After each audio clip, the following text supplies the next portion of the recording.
Japanese have attacked Pearl Harbor by air. Ask not what your country can do. Kennedy has been shot.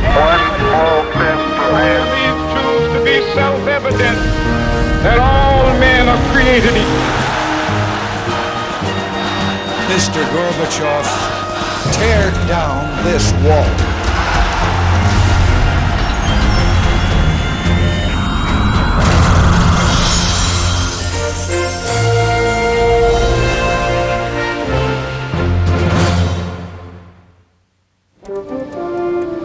At the lunch counter in this Greensboro, North Carolina Woolworths, in February of 1960, 4 college freshmen took a stand by simply sitting down.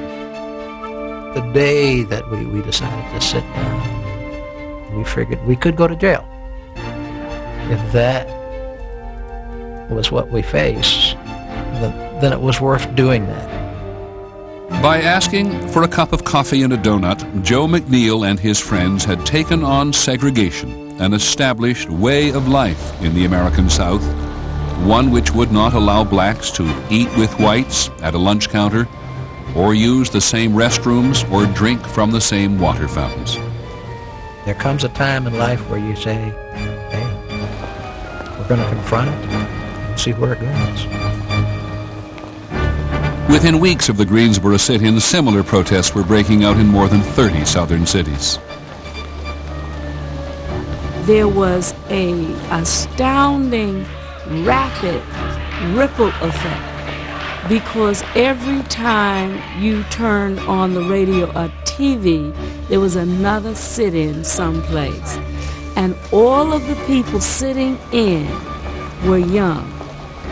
We had crossed the line. I was no longer afraid of being arrested and afraid to go to jail. The first time I got arrested, I tell you, I was free. I was liberated. Young people getting arrested on purpose so they could be free. They touched the conscience of America. As we began to see what was coming out of the South, we knew that there was something wrong in this country. And I think that that had a powerful effect on us. The effect was to believe that it was possible to make change in the world, and that you had a responsibility to take part in that change. In the early 1960s, young people came to the forefront in America. The civil rights movement was often driven by their anger. The culture of the era was certainly shaped by their tastes and desires. The country would elect its youngest president at the beginning of the decade. His energy and enthusiasm seemed to promise a revitalized nation, a country spirited and strong enough to meet the challenges at home and, in an increasingly dangerous world, the challenges abroad.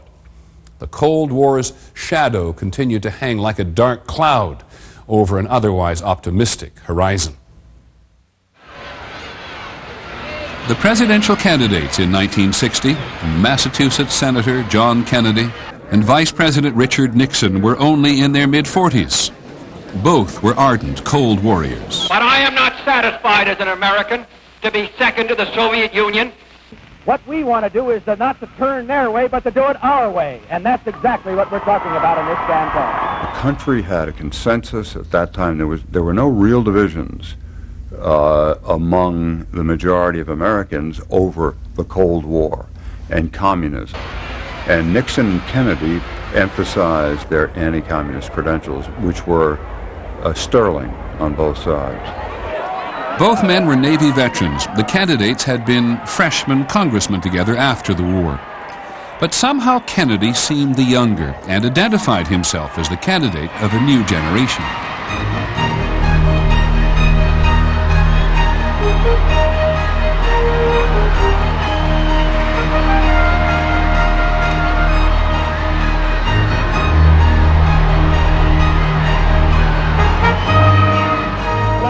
His enthusiasm, his energy and determination was infectious, and we all felt, and the country felt, that yes, we're on the march again, and then it was a good march. you know, we went to several states to campaign.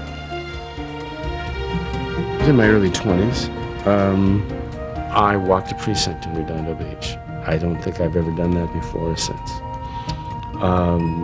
He affected everybody.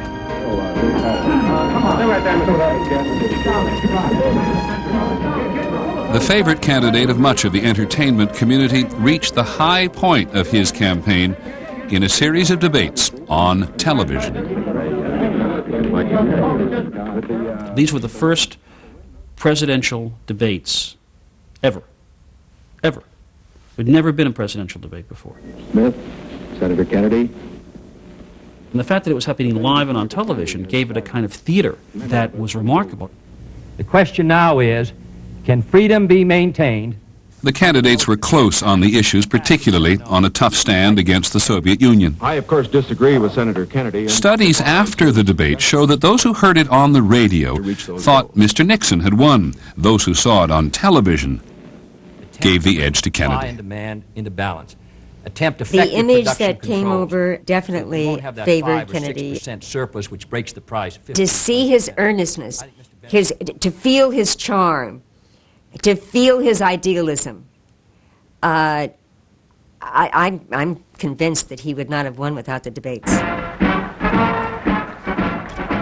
After the closest presidential election of the century, the country's oldest elected president at the time was succeeded by its youngest. I remember watching the inaugural with pleasure and even a kind of pride. I was struck by the fact that he didn't wear an overcoat, though it was a very cold January day.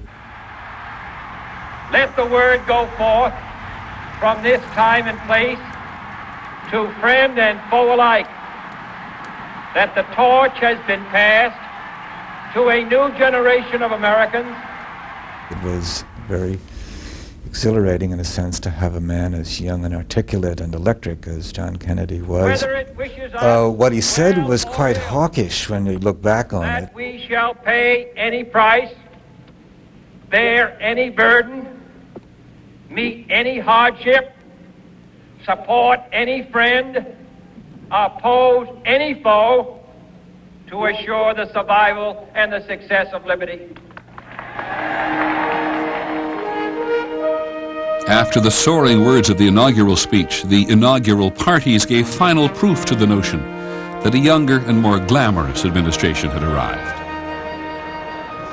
I remember Lenny Bruce saying, "Isn't it great to have a president who you can imagine sleeping with his wife?" And I thought at the time, God, I think that too. You could identify with the man in that sense. He had, it was the first president that seemed like a guy, not like something on a dollar bill.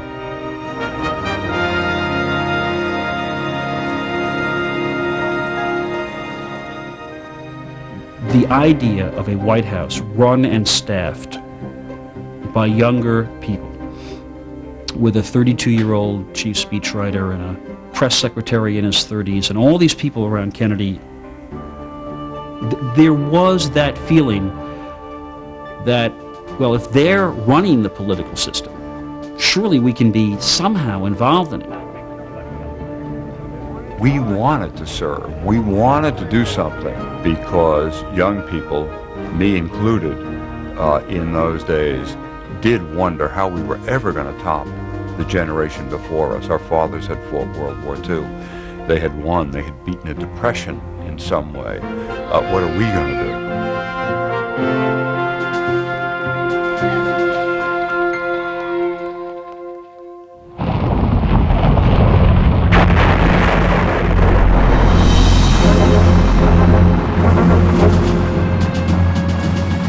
On April the 12th, 1961, the Soviets sent cosmonaut Yuri Gagarin into orbit around the globe.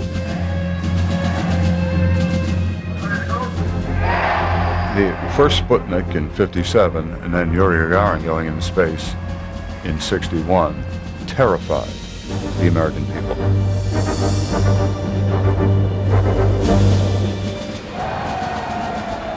People were sitting around and talking about what would we do if the Russians had arms missiles, whatever, on the moon.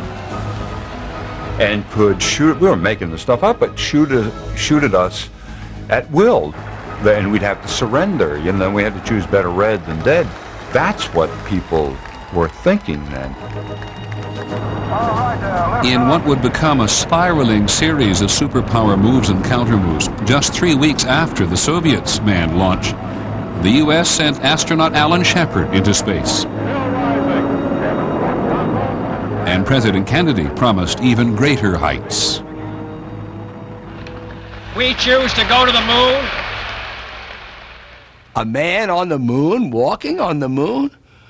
Now, in this decade? We choose to go to the moon in this decade and do the other things, not because they are easy, but because they are hard. You gotta be kidding. But Kennedy wasn't kidding. Because that goal will serve to organize and measure the best of our energies and skills. Because that challenge is one that we're willing to accept, one we are unwilling to postpone, and one we intend to win. This bold push into space was also seen as an aggressive manifestation of the Cold War. And so was a Kennedy-supported CIA scheme in April of 1961 to land Cuban exiles in their homeland to ignite an uprising against Fidel Castro. When the mission failed, leaving the exiles stranded at Cuba's Bay of Pigs, America and the president were humiliated. 3 months later, as if sensing American weakness, Khrushchev demanded that all Allied forces be removed from Berlin. We cannot and will not permit the communists to drive us out of Berlin, either gradually or by force. Kennedy put the United States pretty close to a war footing. A lot of people like me got draft notices. It looked like we were going to war.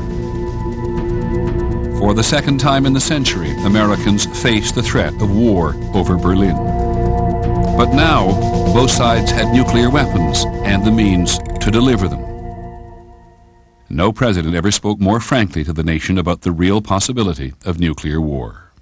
In the event of an attack, the lives of those families which are not hit in a nuclear blast and fire can still be saved if they can be warned to take shelter and if that shelter is available. We owe that kind of insurance to our families and to our country. Families were advised to build bomb shelters. Schools held atomic attack drills. When I was a kid, I was very worried about the bomb. And I used to sit under that desk thinking, now, would the radiation fall on top of the desk and miss me? But what happens when I get out from under the desk? Then will the radiation fall? I mean, I didn't quite get it, but it didn't seem to be sensible that I was hiding under this desk. And so I had this worry, and everybody talked about this worry about the bomb. This nuclear threat over Berlin was diffused, but the Soviet-American confrontation would continue. In October of 1961, the Soviets began building the Berlin Wall. The wall would become a symbol of the Cold War's brutal reality. The newsreels presented Americans with haunting images of people risking their lives to escape communism. Once a country went communist, it stayed communist. They had secret police and the whole totalitarian structures so that there was no regressing. That the Soviet Union and its allies were a formidable global presence seemed very clear to me.